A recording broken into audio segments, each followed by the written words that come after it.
Bueno, las placas llamadas de relajación son dispositivos que por años se ha usado para tratar algunas patologías como el bruxismo. Hoy en día hay una revisión basada en evidencia científica del real rendimiento de estos dispositivos. En general, los dispositivos interocursales son elementos que se utilizan en lo que llamamos la ortopedia craneomandibular, que es una disciplina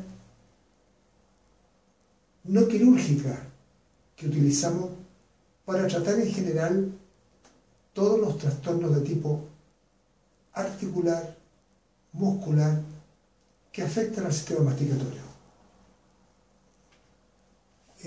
Y aquí reconocemos lo que se llama el síndrome de las 3D, en la cual inicialmente se produce una disfunción, una alteración en la función del sistema, para enseguida esa alteración en la función genera un daño y con posterioridad aparece la luz roja, el dolor, que hace que la persona consulte.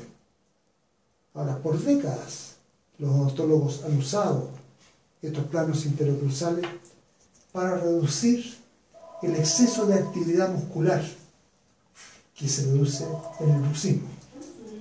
Y el que más se ha utilizado ha sido el llamado plano o placa de relajación. Que en el fondo, ¿qué es lo que es? Es el magic bullet del tratamiento, con el cual se pretende resolver todo. Y la pregunta es, ¿estos planos de relajación siempre controlan el dolor?